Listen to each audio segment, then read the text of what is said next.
And good evening, everybody, and welcome once again to Going nuCLEar full-blown coverage of the land. I'm Ethan Greenberg, and alongside of me is my co-host, Madison Delaney.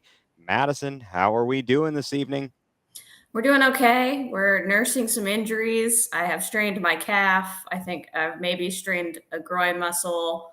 We're holding on by a thread here, but I am biking and not running, so I am taking it sort of easy, right? I Well, get credit. that's good. That's good. You're still active, um, which is a positive thing. You're not letting those injuries hold you back, right? Never have I ever. I mean, I'd crutch to games and go play and crutch out. So it's the only way I know, I guess. And I'll be playing soccer on Sunday. So we'll see how it goes. I like it. You rub a little dirt in it, and you're good to go. But a flesh Those wound. turf beads, the magic turf beads that are so good for you. Yeah, it's really amazing that at the professional level and anywhere, the thing with the turf where they don't just install grass. It's peculiar to me and odd that you want to take care of the athletes, yet you're not doing what's best for them. Yeah, it's all about that money. Yeah, I guess I really shouldn't be that surprised. I said it out loud, and then I just realized, oh, what am I saying here? This is ridiculous. So, Madison, I've got good news and I've got bad news. Okay. Okay, well, I guess it's just bad news. We are terrible at picking football. Oh, I Last did. week didn't do so well. Actually, our guest picker Troy was so kind to join us. He went 9-5. Both you and I went a miserable or a reasonably miserable 7-7 last week. It was a tough week around the league. Um, some games that might have surprised us, other ones not so much. But oh, this is good. Here we go. Now wait a second. Now I've gotten distracted here too easily. Um, According to Factory of Sadness, with relation to his injuries, he should rub some dirt on it. Um, okay, that's fair. That's fair. So I wasn't gonna. I led off with the lighthearted news there on our poor picking capabilities. But that's all right. We're going to bounce back this week, and we'll get to that later in another edition of Who You Got. So, I went to the game last weekend to see the Browns take on the Cardinals. Took Jacob up there, went with my dad, and all in all, a really great time. Even when it ran into one of our fellow Browns Twitter fans, Red Leg. I don't know if you follow him, but he's a really good guy, aka Brent. Had a chance to do a little Going nuCLEar segment with him and posted that up there on the Twitter account. And he's a really good guy. Even got a chance to do a little live spot, Going nuCLEar spot, but I'm going to save that one for later. But I'm going to start with something that happened today. And I want to ask your question as to whether this was fair or foul. Now, I know you don't have children of your own. You've got a fur baby, but no children of your own. And maybe you could relate this to a fur baby. So I'm going to pick Jacob up this afternoon. He's got after school band practice. And first of all, I'll just tell you, you got a bunch of dimwits, you know, real smart people. They're all like lining up in the street to pull into the parking lot because they formed a line to pick up their darling children after it was like band choir. They're doing a Veterans Day performance, and all these dipsticks are lining up into the road. I'm like, will you move? Will you stinking move? Park in the parking lot and wait there. Park in the parking lot. Get out of your car, you lazy turd. Needless to say, I was yelling in my car. And eventually I saw a few people go around this imbecile. And finally I had to do the same. So that was part one. So I'm already kind of in a, rather prickly mood. So then I'm waiting for Jacob and I'm busy listening to the next level on 850. And they were having a fascinating conversation. And so got out of the car and I could see Jacob. So I walk over there and he's messing around with one of his friends, which is all good. They're just having a good time. But this dipstick is, for whatever reason, stepping on my son's like coat. And I said, "Hey, jackass, what are you doing?" Oh, I'm just playing around. Like, oh, was okay. So first of all, yeah, maybe I was a little strong, a little harsh. I know they were just messing around, but like, what is he doing? What is he doing stepping on my son's jacket? And now the question for you is this. Did I go too far in calling my friends, my son's, band friend, a jackass? I mean, I don't think the kid probably was really intent on doing something like harmful necessarily. He probably did just think he was messing around. It's probably just a compounded factor from the car line incident, I would say. Right, right. And so my thing is though, it's like I don't know why that happened. I lost it. And I can't recall or actually I can recall that overprotective thing of your children, and that goes along with pets as well. I remember when I had my puppy Snoopy, and I don't know if you've ever experienced this with Macon, but he's out there doing his business, dropping a duke, and this other person in the apartment complex, their dog, like I think it was a pit bull, comes racing over and probably just, going to sniff or whatever it is, but scared the bejeebus out of Snoopy. And I'm picking him up and I'm yelling at the dog's owner, and it's a whole thing. Am I overreacting? Yeah, I mean, it's not necessarily an over. It's just I think some people are oblivious to the people around them, and they're not like my. It's like when dogs run up to people and the owner is like, "Well, he's friendly," and it's like that's fine, but you don't know my dog. Like my dog is also friendly, but I have like friends, my sister, whoever, that they don't like other dogs, and if your dog comes up to them, it's not going to end well for your dog. So like that's kind of people just forget that stuff. They're just in their own little world. Similar Right. with the car thing, right? They're in their own little world. They're not worried about you behind them. Exactly. Never that. There it is. No one's thinking of me. Why is nobody thinking of me? Because clearly I'm the most important person.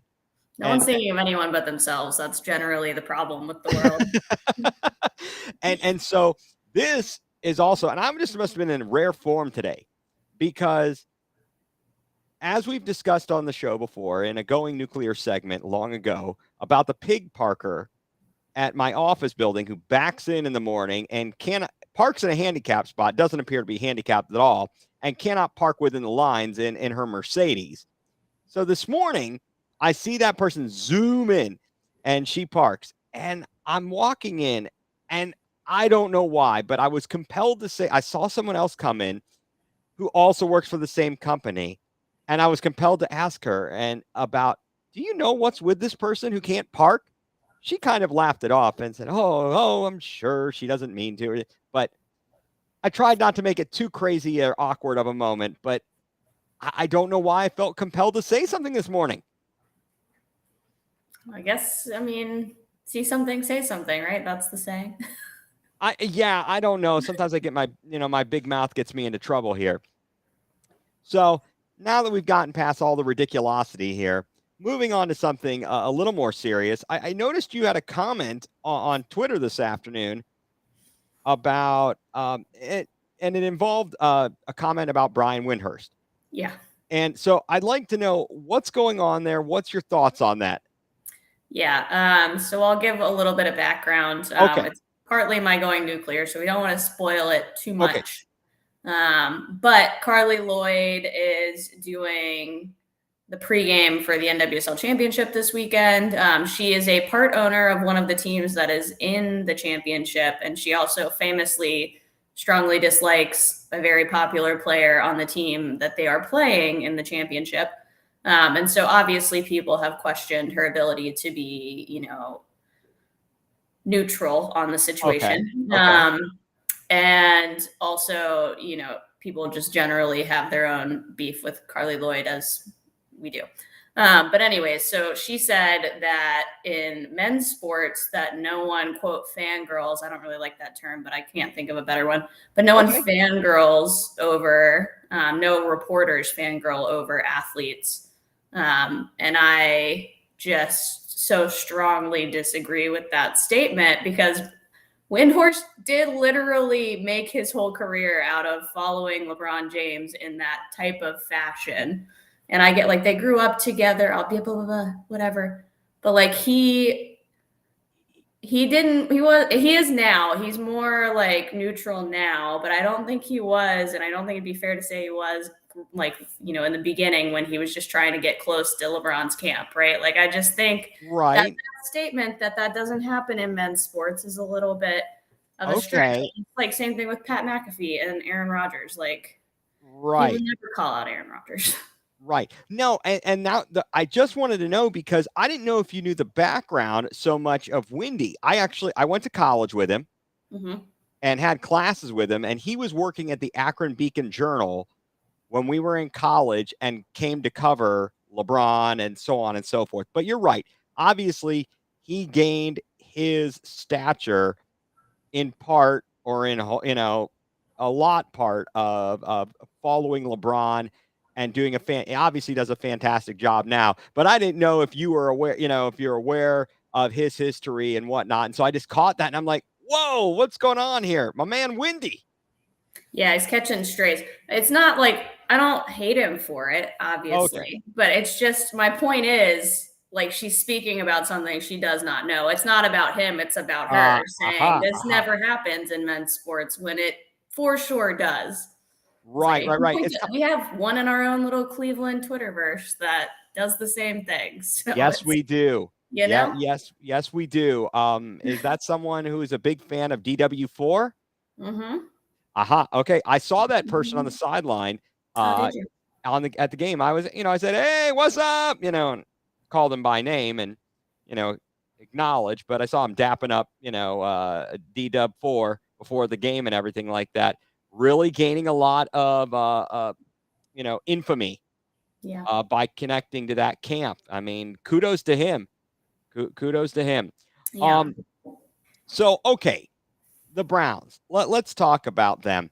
Obviously, the game against the Cardinals looked very good. You say, man, they won 27-0. That's great. They held the Cardinals to a net of 58 yards. And, you might say, oh, it was a crap team. But I say they did what they were supposed to do. They didn't let them stick around. They beat the snot out of Clayton Tune and they Mm-hmm. shut him down. Um, from the stadium and being there watching it as it's happening, I thought it was a pretty solid performance. I felt like Watson got into a good rhythm. He threw some nice deep balls to Amari Cooper, even the one to Goodwin that Goodwin didn't hold on to, and it got knocked away, and he got a concussion and is in concussion protocol. He had some nice touch on the long balls. He did have, however, still have some issues with accuracy, um, in my opinion, on some of his short passes. As you were sitting watching the game from home, what were your thoughts? What's your perspective on the Browns' performance? Yeah, I mean, I think it was the early passes that he tended to miss, and they were short. Like they weren't really testing them deep at all. Early on, probably just seeing how his shoulder was, that kind of thing. So that was kind of like, okay, here we go again, type of moment. Like we're rusty again. Great, great. Then he hit the throw to Cooper down the sideline. It's like, okay, maybe we have something. And it's true. I mean, you can only beat who's on the schedule, and Arizona is not very good. I think we all know that. That was obviously made clear. I guess the deadline's when the deadline is, and if you wanted to get anything back for Dobbs, but I don't know what they were thinking rolling tune up. Like that was just brutal to him. But yeah, I mean, it's a good win. Good teams win, great teams cover. They covered, so we're on to Baltimore. We are on to Baltimore, Coach Belichick. I like that. I do like that. No, the Browns definitely looked good. The defense looked good. Um, and Dalvin Tomlinson at 2.5 sacks was very impressive. One thing though that I find, which continues to be a bit of a troubling thing, um, is that the Browns' lack of ability to get other wide receivers besides Amari Cooper into the flow of the game. Yeah. Obviously, you don't want to force passes, um, but when you look at the stats for the season, let's see here. Amari Cooper with 35 receptions leads the team in receptions. Targets 63. That leads the team, and he's got 617 yards. As Factory of Sadness suggests, about Watson's performance, it was $230 million for a Baker performance. Well, that I guess would be, kind of accurate. But I'm hoping that this is a sign of things to come. So as we look forward, going on to the game against Baltimore and beyond, should it be a point of focus to try to distribute the ball a little bit more? We traded away DPJ, and now you're looking at Cooper, Elijah Moore, and Cedric Tillman. I think David Bell is dinged up. Yeah. I don't believe he practiced today. So we don't have a lot of great wideout options right now. And but we do have David Njoku. Certainly, he does his business. But again, now wait a second. Now what is this? All right, that's it. Hope in one hand, poop in the other, and see which. All right, you got me, Factory of Sadness. I'm going to give you that poop in the other and see which. All right, there we go. No, but seriously though, no. What do you do if you're the Browns and your offense seems to be as limited as it is, with the lack of receiving options? Aren't defenses going to key in on that and try and eliminate it? Yeah, it's interesting. I mean, I didn't look at, I haven't looked at any updated stats after like the last week or maybe 2 weeks. But I think Elijah Moore was creating the most separation, or at least up there in terms of most separation in the league. But he's obviously not necessarily finding the ball, which is interesting. And whether that's because we're looking at Cooper and Njoku, I think part of that is, we had the backup quarterbacks playing, and, they're usually looking at wide receiver one. I think PJ said specifically, he talked to Jacoby, and Jacoby said, if Coop beats his guy off the line, you just throw it, I think is what he said in one of those press conferences. Yes. And I think he looked for that sometimes too much. So it seems like Elijah Moore is getting open and we just need to find him. But I mean, I'm fine with letting Njoku, take care of a lot of that, not only because he's on my fantasy team, but because he's talented. And we're pretty good with the screen game for the most part. If we can hit those short passes a little more accurately, and that opens up a lot for us. So it is what it is. I mean, it's not going to change now. There's no one we're picking up off the street now that the deadline's passed. Unfortunately, it is interesting that they didn't feel they needed to make a move after dealing DPJ. And maybe you do want to see what you have in Tillman. We didn't see much this past weekend. Did he have? He maybe had one catch. Did he have one catch? I believe that. Yes. In fact, in the game, Cedric Tillman had one big reception for 3 yards. So it's something. It's a start. It is definitely a start. Maybe we'll bring up Austin Watkins. That's what I was gonna say. Why haven't we? Didn't he tweet over the weekend free 80, which is his number, I believe now. I am not sure. I missed that one. But yeah, certainly there's. Maybe there's somebody on the practice squad, but I believe that if the Browns can simply keep things up, they should be okay. But now we go into this game against Baltimore, and we've got some problems on the offensive line. And even without all those problems, against the Cardinals, we rushed 40 times, including Watson's 3 carries for 113 yards, for a big average of 2.8 yards per carry. That's not going to get it done. However, I look back, and again, obviously the offensive line, the injuries to Jed Wills and possibly not having DeJuan Jones makes a difference.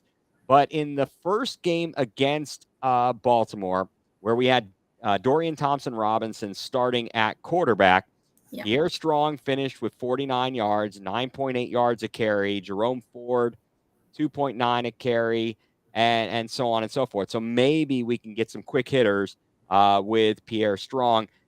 And I heard, a comment that in situations where, Stefanski has had his kind of had injuries and had depleted troops, he's managed to fight, come off the mat pretty well and be formidable.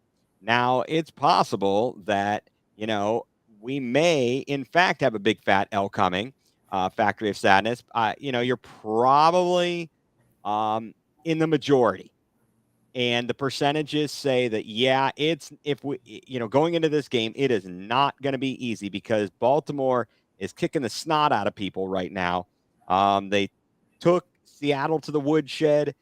They beat the wheels, off of Detroit, and it's going to be tough. However, Baltimore has had a propensity this year. They've turned the ball over. Lamar has, and they lost at home in a tough one to Indianapolis in suboptimal weather conditions. But they also lost to Pittsburgh. So that says to me, if you can make it a mess of a game, you have a chance. With the injuries that the Browns have suffered offensively, do you think that the Browns are going to be able to find a way to get the ground game going and grind this game out, or even start to open things up is as Watson's connection and shoulder gets better? It's weird because I feel like the numbers aren't numbering correctly, right? Because we have one of the best rushing offenses in the league, even Right. still, right? Like we're somewhere in the top 7 or so, I think. I believe you Maybe. are correct. But like it doesn't like when you watch the games, it just doesn't feel like we have that. And I mean, you've read off like Ford's numbers are not good. He's one of the worst running backs in the league in terms of where he gets hit. Like in terms of to the line of scrimmage, like he's almost always getting hit behind the line, and he's spending the most time behind the line not finding the hole, which just it's like I don't know how we've managed to even become a solid rushing attack given the circumstances. So I mean, I think just like always, they'll plug away, run off a couple 2-yard carries, and then maybe hit one, which has kind of been their MO this year. And you just stick with it, and then hope Watson's throwing over the top enough that they have to play honestly against them. So I do think you need Watson to show up, and that'll help the run game out a lot, I think. Yeah, definitely. I mean, looking at the team's stats, I mean, they've averaged 4.1 yards a carry, but as you pointed out, they kind of grind away, get the 2 yards in a cloud of dust, and then they managed to break one. They didn't break one last weekend, Mm-hmm. but maybe that will come this weekend. They certainly need that. Here we go. Tyson McCulley chimes in. So odds are Stefanski gets owned once again by Harbaugh and Tomlin. Dude doesn't win big ones. He's nothing but a mid-level offensive coordinator. Now that is tough. That is really a strong statement there. And actually, we're going to be talking some coaching here, but in another Cleveland sport in a few moments. Um, you know, I think that sometimes Stefanski outthinks himself and outsmarts himself. Other times, I think he does call plays that should work, and we talked about it. You can scheme if you can scheme guys wide open, you've got to have the personnel to carry out the plays. And sometimes he does get a little pass happy, which and again outsmarts himself. And if he sticks to his guns, if he goes with what's strong, hopefully it'll work. But you just said we're rushing for like 2 yards a carry. It's like everybody's like on that 4th and 3, run the ball, and it's like 4 yards per carry Yeah, average. I get it. I get it. It's a really tough balance, and I do think there was a question asked earlier this week, listening to the Cleveland radio, talking about, should Stefanski um, you know, get a contract extension? And I know it's not a lot, but he has certainly dealt with a lot of drama, and I got to give him credit for that. Even as I commented, to the radio, even though we refer to him sometimes as Stupid Fansky, he's done a lot with one Mel of a Hess. The hand he's been dealt has not been great. So he wants to get the Grand Slam special, but instead orders the ham and cheese omelet. Yeah, yeah, that would not be good. I would, and maybe he does go for the Grand Slam, and you end up with a ham and cheese omelet, and you're kind of pissed off at the end of the day. But it's tough. I guess it's going to be tough to coach in the NFL. You're not always going to have people that love your decisions. When they work, you're a genius. When they don't, you're a moron. And that's just the way it goes. Um, the Ravens defensively lead the league in sacks with 35. They are leading the league in rushing at 160.3 yards per game. One guy who was limited in practice today, Keaton Mitchell out of Eastern Carolina, a rookie, last week went off 138 yards and one touchdown against Seattle. However, we were running pretty well against Seattle, against the Seahawks. So I don't know how much of that is a product of Seattle being bad or the Ravens and Keaton Mitchell being really good. Yeah, I mean the Ravens have always had a good run defense, so it's hard to say that it's not just that they're a good run defense or a Their good, run offense, you mean? yeah, sorry, run offense. Yeah, I mean it does a lot for you when your quarterback can also take off with the ball, I think, and then you're really put in a bit of a pickle on the edge, and if you don't pick right, you get played. So that's generally worked for them, and they didn't take it out, even though they kind of hinted that they might, go away from some of that rushing attack and be an air raid offense. Right. And so looking back at the first matchup and looking at how the Browns did against Gardner Minshew, are they going to is Jim Schwartz going to be able to get these guys to do what needs to be done to protect against Lamar Jackson running all over them or scrambling? Are they going to be able to limit him? At least I hope they should be able to, but will they is the question. I think the question, and this is maybe not going to be a loved answer, but did he go back and watch the tape from the Joe Woods era? Because he could do Right. not much, but he could get Lamar into some binds where he turned the ball over and they contained the run pretty well in most games, not all, but most games. And I think maybe we need to get back to a little bit of that. But it does sound like Schwartz has a plan because I know they asked him today and he said, Right. well, we'll figure it out on Sunday if they figure it out. So I do think that it'll be interesting. I always just think people dance too much with Lamar. Like, just drive through him. Like, if you sit there and dance with him, you're going to look stupid. Just go tackle the guy. Right. No, it's always that tough line of whether you go after him, and if you whiff on him, then you look really bad. But if you dance with him, he makes you look, bad and throws the ball down to Mark Andrews, who's suddenly wide ass open. And it's a tough line there. It's like the J.A. Dunk defense theory, right? Like, I'm still going to go after it if I get dunked on, good for him, but I'm going to make it as hard as possible. Right, exactly. And I think that hopefully, Myles Garrett can either A, have himself one hell of a game, or B, attract so much attention that other guys get to take advantage of that, like Za'Darius or Dalvin. And really Jordan Elliott having a heck of a season this year. Yeah. Mo Hurst as well. They've done all very nicely. And good news, it looked like Greg Newsome was back out on the practice field today, which was good. Certainly helped shore up the back end. Cameron Mitchell, who filled in for Newsome, he is out with an injury. And so, it's kind of tough there, but hopefully they can handle their business. And of course, we'll get to our predictions a little bit later here.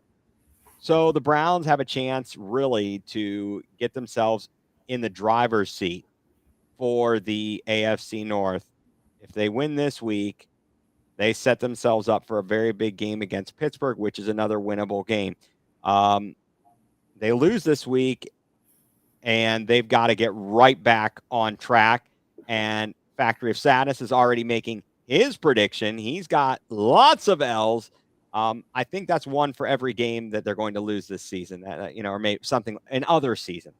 But yeah, it's definitely going to be difficult playing in Baltimore against Lamar, and maybe they'll be a little bit overconfident. I don't see that Todd Monken is that great of an offensive coordinator. Everyone is singing his praises, and I feel like it was just a few years ago.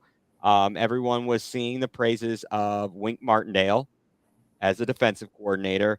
Greg Roman got lots of credit previously. Everyone's always praising these guys, and I don't know about that. Seems to me that the Ravens still haven't fully evolved the passing game, and it's a lot of improvisation by Lamar that really leads to the best plays. Yeah, the off schedule stuff is not easy to plan for, and that's Right, really what burned us in the first game. Is we would have. I mean, he had the ball for God knows how many seconds, and like Flowers got loose that one time for the right. big play, and it's just stuff like that. That I mean, you can't ask your corners to cover for 10 seconds. That's just not a realistic 10, 12 seconds. Not a realistic ask. No, no, absolutely not. And I gotta say, this was something that was brought up, and this is a few years ago. I want to see these guys be pissed with the opponent. I don't want to see Myles Garrett shaking Lamar Jackson's hand. He should be ripping his hand off. Okay, enough of this nice guy BS. Too many guys are too friendly with their opponents. You gotta hate your opponent from the time the game starts till the time the game ends. And then if you're friends afterwards, okay, that's fine. But there's no friendship. There's no being nice to anybody. You got to hate your opponent. It's a Did you division rival. see? Did you see on the New Heights podcast that Jason Kelsey played what Sirianni played for them, which was a caller into a radio station ahead of the No, no, I did Cowboys not game? see. I So did this not. guy, he calls in and he's like, I hate the Cowboys. The only game I look forward to all year is when they Yes, come to Philly. And then all of a sudden you hear these sirens go off. And he's like, sorry, I'm pulling someone over right now. yes, Yeah, good stuff. Good stuff. that But like was good. you gotta call into a radio station tomorrow, and then maybe they'll play it for the Browns. Seems like a Yeah, Kevin thing to do. it does seem like a good thing to do. I was already, dissing the voicemailers on for the really big show on 850 because you got the same people that call in every day. You've got fake Aaron. Hi, this is Aaron Goldhammer. Do you get your juicy Wendy's and their fabulous Frosty? And then you've got the guy, yeah, it's Mr. Hyde. And then you've got Iraq from Parma with my worst jokes of the day from the CVS Book of Jokes, worst dad jokes ever. So, yeah, good times. You got to be original. You got to be like, like I did when I call in and I'm singing songs about Cade York missing in the preseason, uh, calling in as Beavis and Butthead. I think that's quality stuff right there. So moving on here to other sports in Cleveland. Amazingly enough, there are other sports. Um, just to touch on it briefly, the Guardians, they get a new manager who nobody has ever heard of with zero managerial experience, Stephen Vogt. Um, yeah, you know what he did last year? He was the bullpen and quality control for the Mariners. Isn't that a great resume? I take it you don't like the hire. Well, it just is a bit head scratching. Not exactly loving the idea of going from Tito freaking Francona to somebody who's never coached at all, and not he could turn out to be like amazing, but we'll see. Maybe he was the only one willing to accept the job with the crap hand he's going to be dealt. Do you think that because they pretty much took a swing in the total opposite direction, do you think that came with a little bit of player suggestion? It's a possibility. I heard that Ernie Clement, former Cleveland Guardian, was singing the praises of Stephen Vogt, and so that's good. Obviously, that I was looking up a stat I came across here. Stephen Vogt was a catcher in the majors. Mhm. His last at bat for the A's was a home run. His first hit was also a home run. Um, but he is the 14th out of all the managers in Major League Baseball. He's the 14th former catcher that's a manager. So obviously there's a statistic there. They like these people that I guess can control, call a game, and they can deal with a pitcher. They're looking, they've got a real good sense of things. Obviously, be down in that crouching stance for all game. That's tough business. I don't envy any of those guys. Yeah. You know, let's see what do we got here from Factory of Sadness. Could have asked Haslam for advice. He could have pointed you to the next homeless guy to make a pick. Well, based upon the way that the Dolans don't want to spend money, they might as well be homeless compared to the other owners. So that's what we got going on in the Guardians. Also, Andres Jimenez at the second baseman with another Gold Glove, as well as left fielder Stephen Kwan. Both of them have won Gold Gloves 2 years in a row. I mean, that's quite impressive on the defensive side of things to have two players on your team win Gold Gloves 2 years in a row. I guess the real question for them is, do they have any bats in the minor league? Are they going to make any moves for somebody that can provide more consistency in the middle of the order with some power so that these pitchers aren't being taxed so much and then having to rely on them to pitch shutouts every game?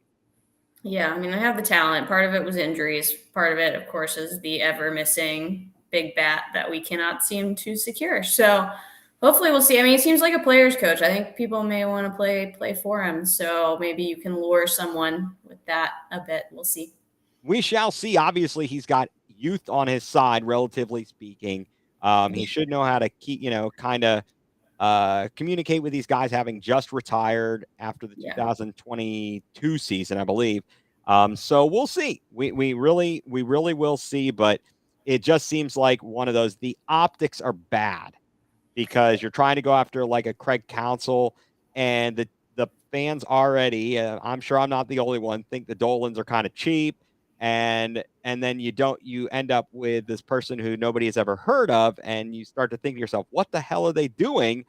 And was this really our first choice? Obviously, they're not going to publicly say, yeah, he wasn't our first choice, but we'll take him. That's what we got. It's kind of like the NFL, though. I feel like the trend is to get the young coach who doesn't necessarily have a ton of experience, but they relate better to the players, the Mike McDaniel types. So um, we'll see how it goes. I don't mind it. I think it's probably a good call. I have a feeling that there was probably some desire to have someone that was a little more on their level in terms of dialect Yeah. and speaking the language and such. Not that I don't love Tito, but but I'm sure he's not joking around with the guys in the same way that Vogt might do it. He may or may not. You never know. Old guy, old man humor is pretty bad. Yeah, true. I'm growing into it quite nicely. So okay, now let's move on to the Cavs. Yeah, exactly. A sigh, a deep breath. Cavs last night, so they're coming off of this big victory Sunday at home against the Warriors, and I thought it was an impressive game. They were aggressive on defense. They hit shots. They played a great team game. It looked like the ball wasn't sticking. There was movement on offense. They did everything you needed to do and shut down the Warriors. Awesome game. I'm thinking, okay, here we go. We got this. We got everybody, we got the health factor going on. We got Garland back on the floor. Allen's back on the floor. Levert is, over he only missed a game or so. We're doing pretty well. We should be all right. But you know what? Apparently that was a mistake for me to assume that, because last night they go into Oklahoma City, they sleepwalk through the first half, give up another 70-point half. They're turning the ball over like crazy, and they lose 128-120, the second time that they've lost to Oklahoma City this season.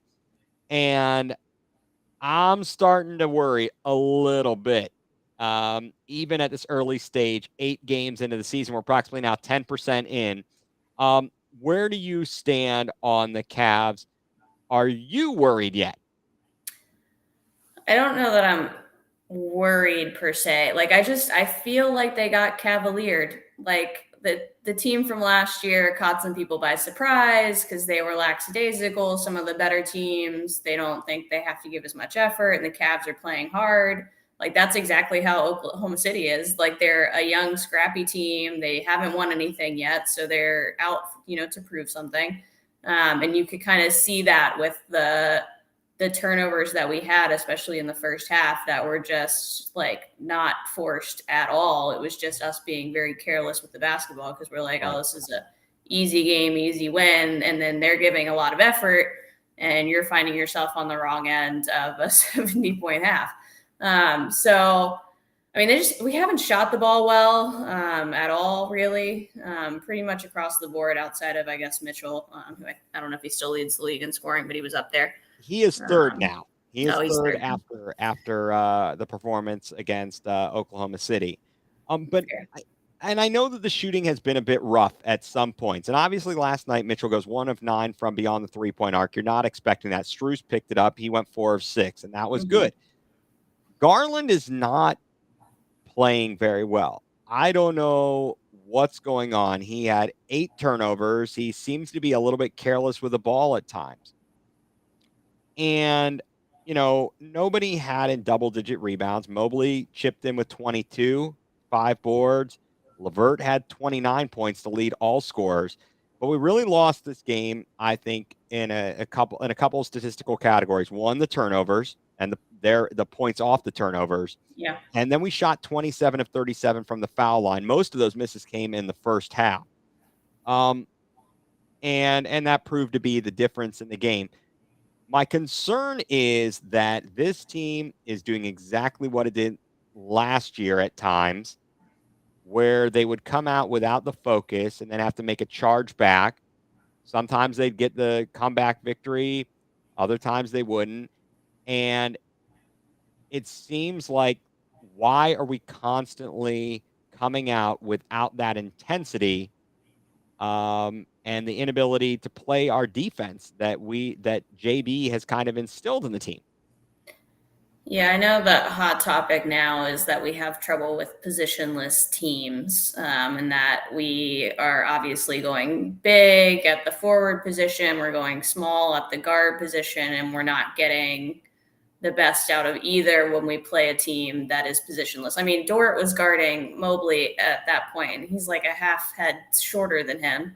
And we sort of try to get it inside, but we don't have the strength to really go up against him and finish inside. So that part is frustrating, for sure. I don't know if I fully buy all of that. I mean, part of it is a little bit of effort and focus. And I don't know if I would, like, I know everyone's going to want to blame JB for that too, but like when they come out of halftime, they seem pretty focused. Usually they start the third quarter pretty well. Right. Or at least they have. So it seems like he's getting that out of them. And it's like, why are we not just starting? Like at that level, you don't need to be motivated by someone. Like just motivate yourself. You're a professional athlete. Go play. And I think we are maybe hanging our hat on that, getting to the playoffs and like we'll do it again, taking it for granted. And maybe they need this wake up call. It's a tough stretch that we're about to enter. Yes, and it maybe you is. got to lose some games to figure it out in the end. Yeah, they certainly. Last year we started off 8-1. This year may not start out so well. Three It and may five. not. 3-5 already. The next game is Saturday at taking on the Warriors. We've still got to take on the Sacramento Kings. That's tough to win in their building. They're going to be lighting the beacon or whatever they do there. And then we got to go up to Portland. That's at least a winnable game. But then they come home and they play Denver. This is not an easy stretch to the schedule for the Cavs. This is not good, though. I do question. I know that you say guys should be able to motivate themselves, but whether it's motivation or not, I've got two scenarios, questions that I'd like you to ponder and let me know your thoughts on. One is it possible that JB Bickerstaff may not be able to get the right coach to get them to go to the next level, such as Doug Collins couldn't take the Bulls past the Pistons. It took Phil Jackson with Michael Jordan and Pippen, because Collins had many of the same players on his roster and couldn't do it. Phil Jackson comes in, and all of a sudden they are tough enough, they're able to win the championships, etc. Do we have a similar situation where we've got talent, but maybe JB's not the right guy to get them over to the next level? I mean, it's possible, but like, who do you have in mind? Who's going to get him there? I'm, and that's always a good question. Now we do have another guy in the building, Dave Yeager, and Luke Walton's on the bench. I don't necessarily like No, thank Walton, you. No, thank but, you. right? I definitely not. But I felt the same way about Mike Brown. Yeah. Mike Brown was a good regular season coach, but he had flaws. He could never make a change at halftime or of a playoff game, and that was really his downfall. He had the greatest player, at the LeBron James, and couldn't do anything. You get knocked out by Dwight Howard and the crappy Orlando Magic. You get knocked out. The Celtics obviously were very good, but I mean, really, he needed to be able to get them to the next level. And I will be curious to see how he does for as well as he did last year in Sacramento. I'm going to be curious to see if he can reach the next level with the Kings, or if it's going to be much the same as it was with the Cavs previously. So I leave that out there because I'm starting to wonder if JB is in fact the right guy, because of the fact that these guys, it's not just a one-off that they come out and play lackadaisical in the first half. So why is that? And are they not focused because I mean, obviously, like you said, he gets a message through seemingly at halftime, apparently, but it's ridiculous. If they're not listening to his message and it's falling on deaf ears, might be time for a change. Speaking of another possible change, one that I was pondering today as I looked at the stat line and thought about the makeup of our roster. I've seen on Twitter somebody who likes to tweet that Mitchell is stunting Garland's growth. And it got me to thinking. And what I would say is, even though there's a chance Mitchell might move on at some point, it's a high probability. Do you think there's any value in trading Garland? Maybe he doesn't fit in the offense as well with Mitchell, because he played very well before the year before Mitchell came. And it seems like they don't always coexist as well as you might like. I don't know. It's an interesting question, and to kind of piggyback off of your last question, like, I don't know that we have the roster to win a championship right now. Okay. Right. And so then you're thinking, like, what pieces do we have that are tradable, and which would you want to move on from? And the question is, how much are we willing to sacrifice long-term success? It's very similar to the Browns, very similar, right? It's Right. like, we have this window, and are we going to just go for the window, or are we going to try to extend the window and then maybe fall a little bit below championship level, but have a quality team? And I think that's maybe where we're sitting. And you have some pieces. You have Mobley, and you do have Garland, and you have Mitchell. And which of those do you want to keep? If you're gambling on the short-term future and you just want to go win a championship, Mitchell stays on the roster. I don't care if he leaves after the contract. He's top 5, top 3, or He is. whatever in He scoring. absolutely is. And so if you can move him, I mean, you do. I would like to monitor the Embiid situation, because I wouldn't mind trading some significant assets to get Embiid for however long his contract is left, if they're Yeah, going to he's trade not him. going anywhere. He's not going anywhere. And Philadelphia, surprise, surprise, they're playing very well without one James Harden. He's on the list to potentially be traded, though. Like, he's not been very happy in Philly. Yeah, winning cures a lot of ills. I mean, they might win in the playoffs now that they got rid of Doc, but yeah, and that's a possibility as well. I'm honestly surprised. I mean, I guess the talent was so much that he was able to win a championship, because other than the one with Boston, he's not proven to be very good. Yeah, and as I'm looking at it, I don't want to sacrifice the talent that we have in Mitchell. And I think you got to. I look at the situation kind of like Portland with Dame Time and CJ McCollum. That was a heck of a backcourt. yeah, But they couldn't get anywhere. Yeah, a small one, very similar. Couldn't very get similar. anywhere. Yeah. So I would be up for maybe trading a couple of pieces. I'd like to keep Mitchell and Mobley, but if we had to trade Allen and Garland to pick up some another piece, I would not necessarily hate it. But food for thought.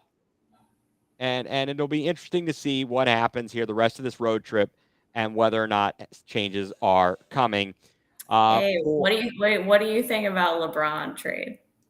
well, so what would we have to trade to get him? I don't know because he's playing. I mean, he's still playing well, and their number. I I mean, would they're trade just for him. not winning games. I would trade him to have him. I would like to get him with If you put Mitchell and Mobley. LeBron with Mitchell, they win a championship. I If would it's just about. absolutely, you Yeah. put LeBron with Mitchell, Mobley, and the other guys we've got on this roster, we win a championship. We've got enough. With LeVert, Strus, Niang, I'm convinced. I'm convinced that we could win it if we had LeBron.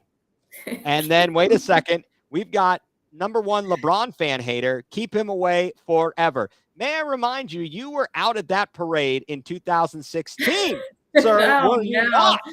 called out. So I'm going to celebrate his championship, and I'm going to enjoy the fact that he led this city out of the abyss that we've been suffering since 1964. So moving forward, it's now time for our weekly. Let's see if we could do a little bit better. We've got a real crap heap of games coming up. Wait a second. What do we have here? Have him come and leave us again for a third time. If he wins you another championship, do you care? Fun. And he'll retire anyways. He's too old to go anywhere else. Exactly. Get us another ring. I don't care. I want the ring. We benefit from him coming home. You know? Everybody benefits. The economy, everybody. Absolutely. Absolutely. All right. So moving on, let's go to the NFL slate here for a little who you got this week. So we've got a real barn burner tonight. I know you'll be tuned in. Certainly will not be with Iowa playing Virginia Tech in the Caitlin Clark show at the same time. Fantastic. I'm looking to tune into the Kent State James Madison game. James Madison just took out Michigan State the other night. Yeah, that was impressive. So hopefully I'll catch the second half of that. All right, we start off with Carolina at Chicago. Madison, who you got? I am actually going to take Carolina because they don't have anything to gain by losing this game. I agree with you on that point, but for some reason, I don't know. I picked Chicago. I have no real basis for why I think they're going to win, but I picked them. It's a win-win for Chicago because if they win, they still win because the draft pick will still stay the same. Right. There you go. Coming up Sunday, again from Germany, the Colts take on the struggling Patriots. Who you got? I think I'm going to go the Colts, I guess. But I don't feel great about either of these first two picks. So we'll see how they go. Yeah, these games stink so bad, it's hard to pick them. It is. I went with the Patriots just because I feel that their defense might be able to do something against the Colts offense. We'll see. You just never know. I know that there was these talks of, well, maybe Bill is coaching for his job. I'm like, possible, but I don't know. They'll just wait till. What's the point of firing him now? Well, I saw that somebody wanted to trade for him next year. Was it one of the New York teams? Which didn't make sense to me because they're both pretty new. I mean, the Giants are struggling, but that's definitely not really his fault. Yeah. All right. Let's see. We've got Texans at Bengals. Doesn't look like T. Higgins is going to be able to go for the Bengals. Who you got? Yeah, I'm still going to take Cincy on that one. Yeah, I am definitely going to take Cincy as well. I think it's going to be a lot closer than some might think. CJ Stroud is playing fantastic. I mean, one heck of a game last week and 5 touchdowns, 470 yards. Who'd have thunk it? Yeah.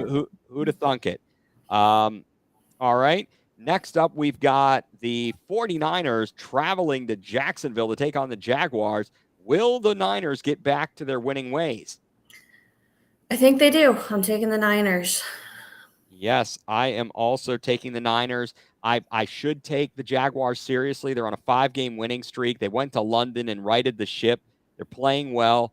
I don't want to take credit away from them, but I guess if nothing else, maybe it's just my heart hoping that San Francisco gets a win. Uh, Next up, we've got the Saints at the Vikings facing off against the quarterback Pastronaut, or whatever they want to call Josh Dobbs. Yeah. I will take Dobbs and the Vikings, I think. Although, again, not super confidently. I just don't like the Saints. I don't like Yeah, Derek. I don't like Derek Carr. He's a big crybaby, but I did pick the Saints to win. I Um, understand. you At know, least we Dobbs. should do better because we're picking opposite. So one of us should do well this week, you know? Hopefully so. All right, next up, I think we're both gonna. Well, I don't know. We might agree on this, might not. We got the hapless Packers at the offensively challenged Steelers. Who you got? I'd still take the Steelers for the defense, I guess. They just keep finding a way, and I guess they'll do it again. Yeah, and unfortunately, I think that is correct, and I think they will come away with a victory this weekend, especially since it is in Pittsburgh. If it was in Green Bay, I might give Green Bay a little bit better of a chance, but I think because it is in Pittsburgh, that is not going to be easy, and I don't think Green Bay has enough. Jordan Love, I'm sure, he might get rattled easily. That as seems to happen to people there. Next up, we've got Tennessee at Tampa Bay. Will Levis going up against Baker Mayfield. Who you got? I will take Baker and the Bucks, You're actually. gonna go Baker and the Bucks. Okay. While I would guess that would be the smart choice, I am going to pick the Titans. I think Will Levis is going to have a good showing. He had a good one, then a rough one, so he's probably due for a good one. I think so. I don't think Tampa Bay's defense is that great. I know CJ Stroud is good, but I mean, what he did to them, he sliced and diced them. He julienned them. That's You true. know. Next up, we've got the Falcons at the Cardinals. Who you got? I will take Atlanta. Yeah, I am as well. Even though it looks like Murray is going to play, I Oh, still yeah, I think forgot about that. I still. Do you want to change your decision, or are you No, happy I with don't think so. Yeah, I feel better about Atlanta, and I think Artie Smith shaved his stupid mustache. He looked like Ned Flanders. He needed to shave that ridiculous looking, you know, booger saver, and he finally did. I particularly like his Bijan comments where he's doing more away from the ball for us than anyone Oh knows. my lord! Oh boy! Fantasy Oh managers everywhere. wow! Just wow! All right, next up we've got Lions at Chargers. Chargers fresh off that big Monday night victory over crappy Zach Wilson. Yeah, we're gonna take the Lions on this one. Yeah, I am as well. I think that the Chargers are a reflection of their coach, which is to say that they're inconsistent and they don't always show up when it counts.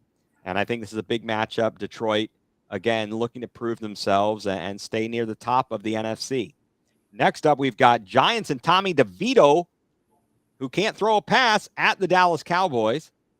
Dallas, a close one against the Eagles last week, and my pick of the against the Chargers has received a boo from our Charger fan Elizabeth. Thank her for tuning in. So we've got the Giants at the Cowboys. Madison, who you got? I mean, you gotta consider no. Come on, it's the Cowboys. All right, yeah. Oh, that was yeah, almost had me there for a minute. I don't know.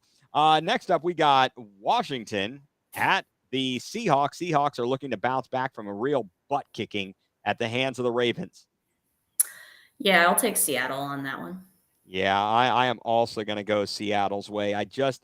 Even though Washington, they got to win in New England, I'm not sold. I am not sold on Sam Howell Express. Yeah, we shall see. Okay. Next up, we got the Jets at the Raiders. Who you got? The Raiders did surprise me this past week. We'll see if they can still ride that high.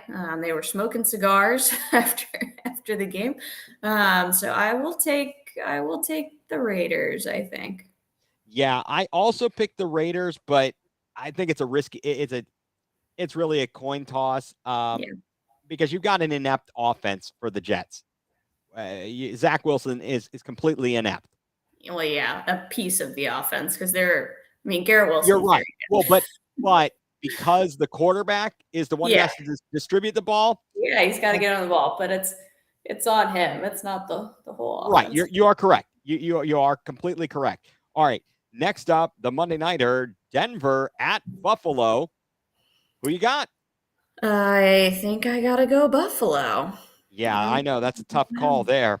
Even Gonna though hype Buffalo the has Broncos. really not been consistent this season, and Yeah. Josh Allen is kind of coming down to earth. Um, they how can they not develop a run game? They I haven't just invested anything in they had the running back Zach Moss, right? He was from yeah Buffalo, and yeah he's like still top, like close to the top of the league in rushing. Now I that even Jonathan Taylor's back, it's just funny. I don't know what McDermott is doing out there. It's He's a ridiculous. defensive guy. He's not an offensive guy, Well, they so need he to needs figure it to out.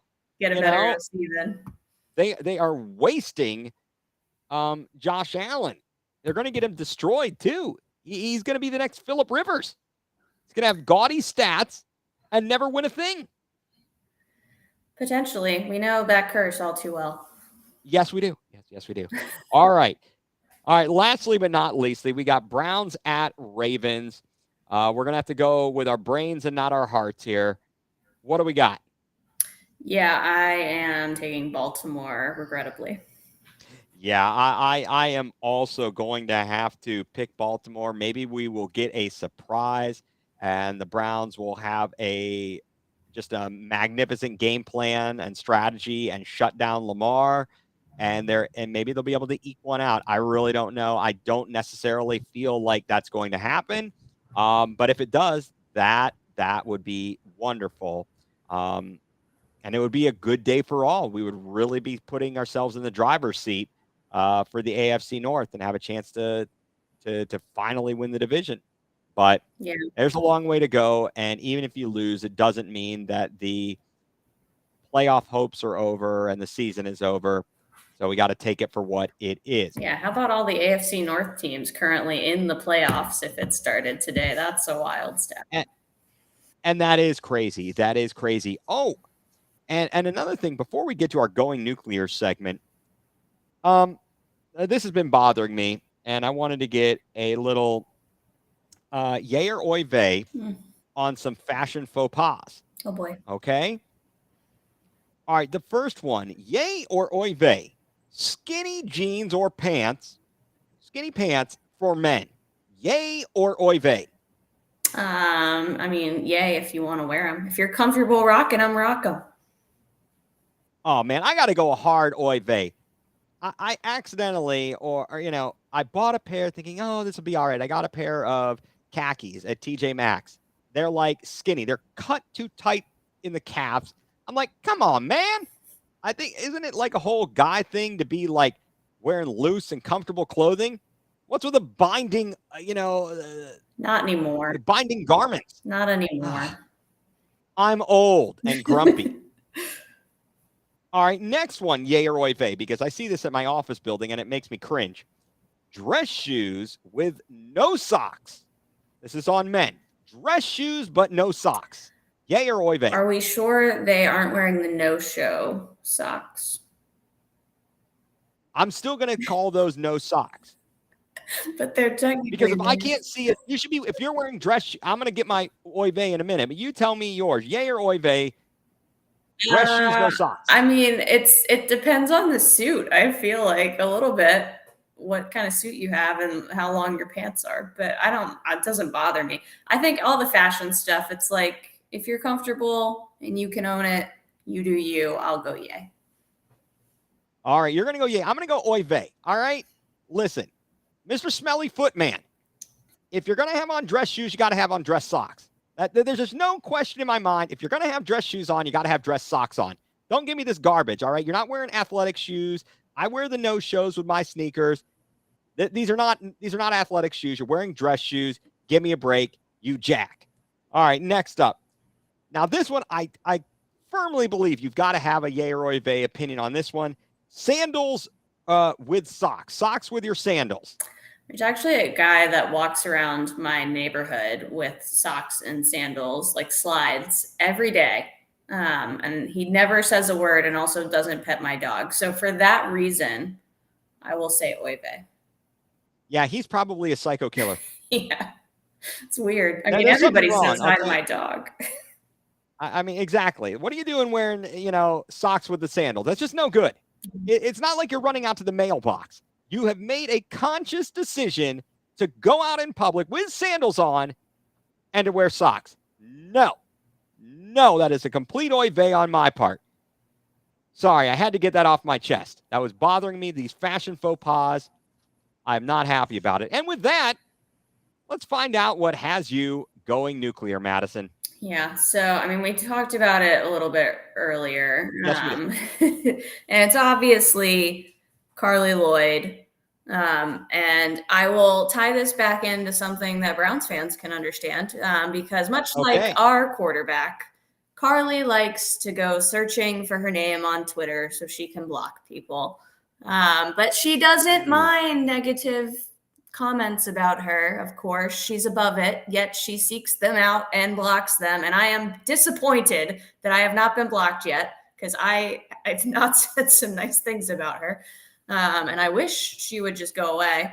But for, well, we all know the reason, but Fox keeps putting her back on the broadcast, and now we're pulling her into the NWSL pregame. And I want to support women's pregame shows. We don't get a lot of good quality pregame shows, and they don't give us a ton of time. Most of the time, we don't get any pregame shows. So when we get one, I want to watch. I do not want to watch Carly Lloyd speak. I just don't. And I feel bad because I want to support, because if I don't watch, we're not going to get those pregame shows. That's how that goes. So I have to watch, and then I have to hate her as I watch, and then I'm hate watching, and I don't want to do that. So I just need her to go away. I need the league to move on. Whatever, if she wants to own a team, good for her. Just do it in the background. Don't put her on a World Cup broadcast. Thank God those rights go to somebody else next World Cup. And hopefully we don't have to see her again. So we'll see how it goes. But that game is Saturday night, same time as the Cavs Warriors game. So we're going to have a projector up, I think, 2 TVs. But yeah, very nice. No Carly Lloyd. That is a good setup. That would definitely have me going nuclear. I don't know if you did see the news. On a positive note, ESPN is joining the party with NWSL. Yeah.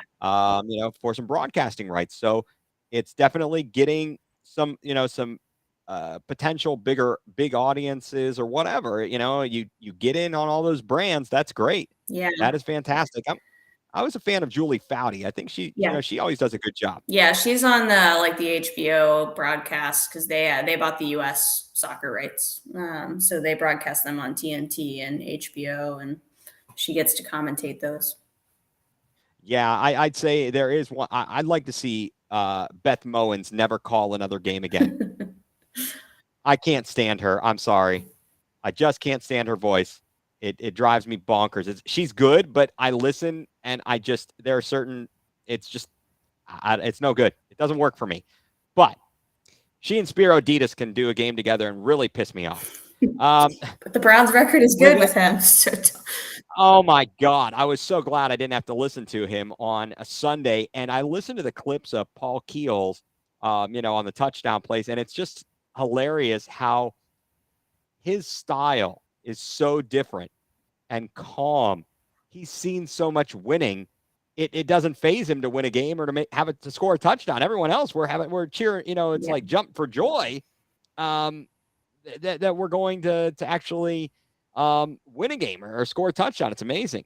But okay, so what has me going nuclear? This might be a repeat for some people, but so we're at the game and we're sitting in the upper level, and what has me going nuclear is drunk fan who refuses to sit down in the middle of the game, standing when it's completely inappropriate, blocking the view of others and just standing there. This dipstick is standing there drinking his beer. He's like, if you've seen the GIF of the guy who's like wobbling back and forth, the Browns fan at the Cincinnati game, that's essentially what this chowderhead was doing. And I'm like, dude, sit down. I wanted to say something very badly. I thought my father was going to potentially say something to get into a fight with this guy. And I had to hold him back as he was trying to make a smart ass comment so as to not have someone turn around and want to punch us. But yeah, for all the drunk people out there, it's not cool to just stand up in the crowd, okay?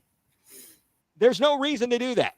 I know you're trying to make more room for your beer by doing the stretching exercises as standing as opposed to sitting, but no, just no. All right, there is sports fan etiquette. If you're in a student section where everybody is standing, fine. Okay, I'm not going to argue with you. But when you're in the middle of the crowd and you're not in the back row, sit your butt down. Sit your butt down and do not block the view of others. I paid good money for those seats, and I want to be able to see the game. So for all the drunk, stupid people out there going to sporting events or other events and standing up and blocking people's views, that goes out to you. That is what has me going nuclear this week. And with all that off of my chest, Madison, I will bid you all adieu. Until next time, for Madison Delaney, I'm Ethan Greenberg, and you've been watching Going nuCLEar, full-blown coverage of the